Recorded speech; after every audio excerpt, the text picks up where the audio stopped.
আজ আপনাদের তৈরি করে দেখাবো খুবই জনপ্রিয় একটি পিঠা, দুধ পাকন পিঠার রেসিপি। তবে আমার রেসিপিটা পুরোই আলাদা। মজার এই রেসিপিটা দেখতে চাইলে সাথেই থাকুন। পিঠাটা তৈরি করতে আমি এখানে পাতিলে 1/2 কেজি দুধ নিয়ে নিয়েছি। দিয়ে দিয়েছি 2 টুকরো দারচিনি, 2 টুকরো তেজপাতা আর 2 টুকরো এলাচ। দিয়ে দিলাম নারকেল কোড়ানো আর দিয়ে দিলাম স্বাদ মতো লবণ, দিয়ে একটু নেড়েচেড়ে মিশিয়ে নিলাম। আমি এখানে 2 কাপ ময়দা দিয়ে দিব। আপনারা চাইলে ময়দা, আটা যে কোনো একটি দিয়ে তৈরি করতে পারবেন।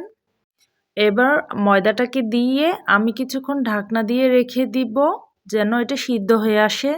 আমরা যেভাবে রুটির গোলা তৈরি করি ঠিক সেভাবেই করতে হবে। চলে আসলে ঢাকনা দিয়ে 5 মিনিটের জন্য রেখে দিব। এরপর আবারও ঢাকনা খুলে নেড়েচেড়ে মিশিয়ে নিব।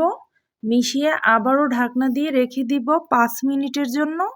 এরপর নামিয়ে নিয়ে গরম থাকা অবস্থায় আমাকে এটা মাখিয়ে নিতে হবে। এবার আমি আস্ত এলাচ, দারচিনি সবগুলো তুলে ফেলে দিলাম। এবার আমার ব্যাটারটাকে আমি ভালো করে মথে মিশিয়ে একটা গোলা তৈরি করে নিব। এর জন্য আমাকে ভালো করে মথে নিতে হবে। যত ভালো করে মথে নেওয়া হবে তত রুটির শেপ সুন্দর আসবে।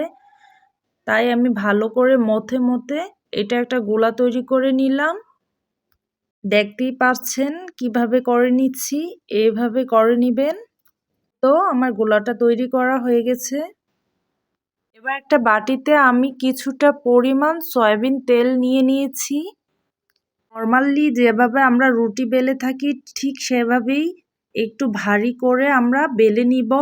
এ তো বেলা হয়ে গেছে, দেখুন আমি কিভাবে শেপ দিয়ে নিচ্ছি। এভাবে আপনারা যেভাবে ভালো লাগে ঠিক সেভাবেই শেপ দিয়ে নিতে পারেন। এবার একটা সুইয়ের সাহায্যে মাঝখান থেকে একটু করে উঠিয়ে নিলে এটা দেখতে সুন্দর হবে। একে আমি সবগুলা রুটি এভাবে বেলে এক ডিজাইন করে কেটে নিচ্ছি। এভাবে একে আমি সবগুলা রুটিকে ডিজাইন করে নিলাম। এই তো আমার সবগুলা পিঠা তৈরি হয়ে গেছে। এবার এগুলাকে ভেজে নেওয়ার পালা। ভাজার জন্য আমি এখানে একটা লোহার কড়াই ব্যবহার করেছি। এতে পরিমাণ মতো তেল গরম করে নিয়েছি। একে এবার সবগুলো পিঠা আমি দিয়ে ভেজে নিব।